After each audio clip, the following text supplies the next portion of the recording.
soon as prices stabilize. The DTI asked affected rice retailers to bear with the cap for now and that it is still finalizing the possible aid for them. The agency also warned that those who will not abide by the price ceiling could face penalties and administrative cases. Hinihingi ng pamahalaan yung sakripisyo ng mga retailers na medyo tumulong rin sila sa mga mamamayan, sa nakakarami na based sa computation namin, pwede kasing ibenta pa na siguro hindi naman lugi, baka wala lang kita. May mga pinag-usapan na subsidies and mga ganon, pero these are still in the works. Meanwhile, the DTI vowed to crack down on hoarders amid the soaring prices of the Filipino staple. The price cap, which ranges between 41 pesos and 45 pesos, will be effective starting Tuesday, September 5. Masyadong kakaiba yung pagtaas ng bigas. So, malinaw na lumalabas na malinaw na may mga ebidensya ng hoarding and profiteering and price manipulation. Pero, kailangan imbestigahan, puntahan yung mga bodega, hanapin tong mga to. Motorists may see a mixed adjustment in the prices of fuel products next week. Unioil projects that prices of diesel would go up by up to 1 peso and 20 centavos per liter. Gasoline products, meanwhile, could either increase by up to 50 centavos or have no movement at all. Oil companies will announce final price adjustments on Monday, which will take effect the next day. Typhoon Hana has slightly intensified as it accelerates towards the sea east of Taiwan. It was last spotted some 455 kilometers northeast of Bayat Batanes. It is packing winds of up to 130 kilometers per hour and gustiness of up to 160 kilometers per hour. Hana is forecast to move west-northwestward until it makes landfall over southern Taiwan on Sunday. It will then exit the Philippine area of responsibility by Monday afternoon. For now, signal number 1 is raised over Batanes. Meanwhile, Hana and tropical cyclones Sola and Kirogi will continue to enhance the southwest monsoon, which will bring rains over the western portion of Luzon in the next 3 days. We'll be back with more stories after the break. Keep it here on One News.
You're still watching One News Now. I'm Riza Diaz.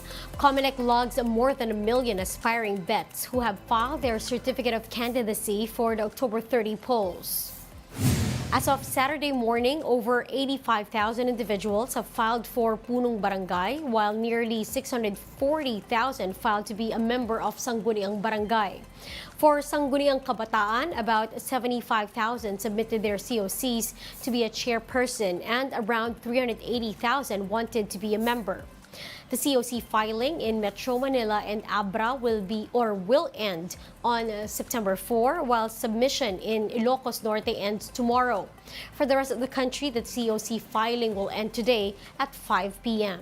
At least 672,000 positions are up for grabs nationwide.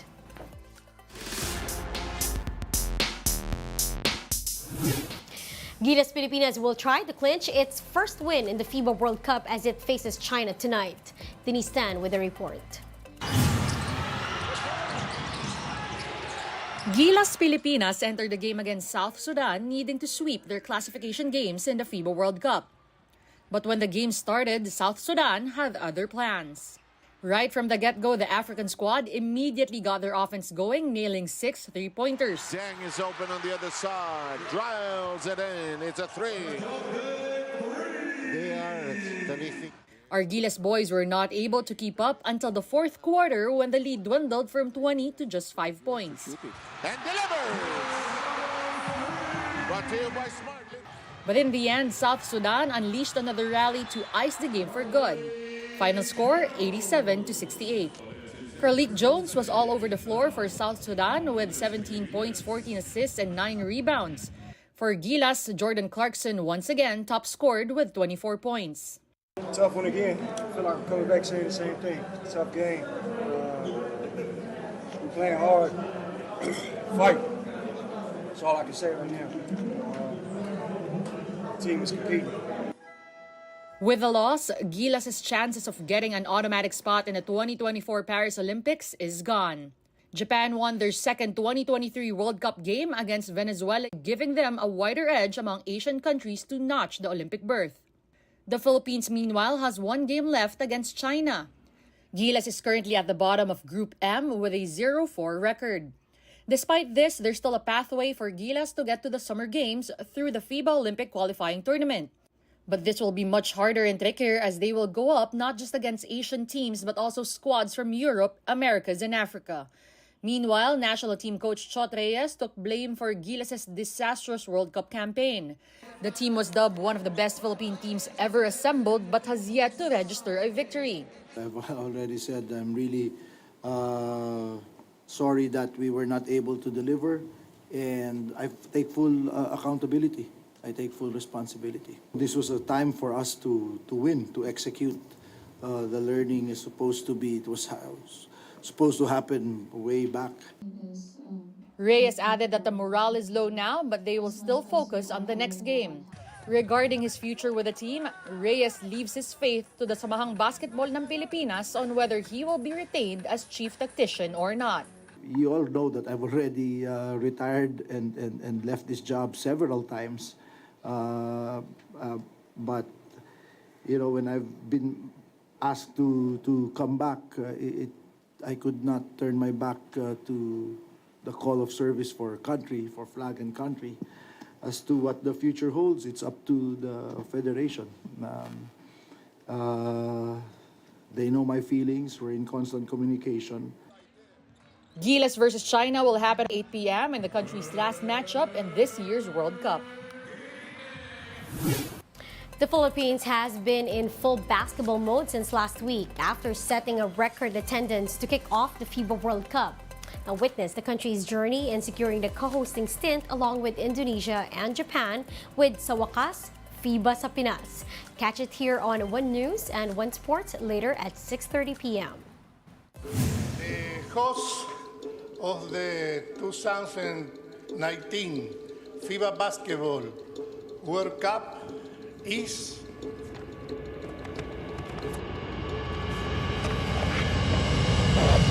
China.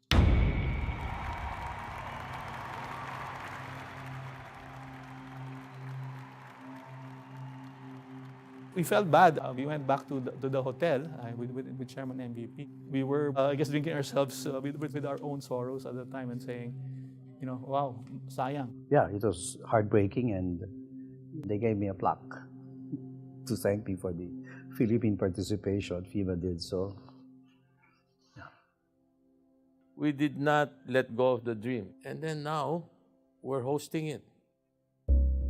This year's FIBA Basketball World Cup takes place for the first time across 3 host nations, the Philippines, Japan, and Indonesia. Well, the biggest basketball event of the year is set to tip off when the 2023 FIBA World Cup Preparations for the FIBA Basketball World Cup are in full swing as fans anticipate the biggest basketball event of the year.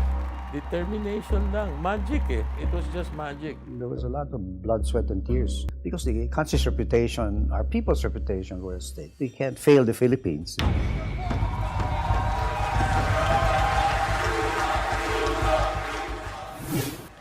And those are the top stories of the hour. Join us again tomorrow as we monitor the day's biggest stories. I'm Riza Diaz. We are One News.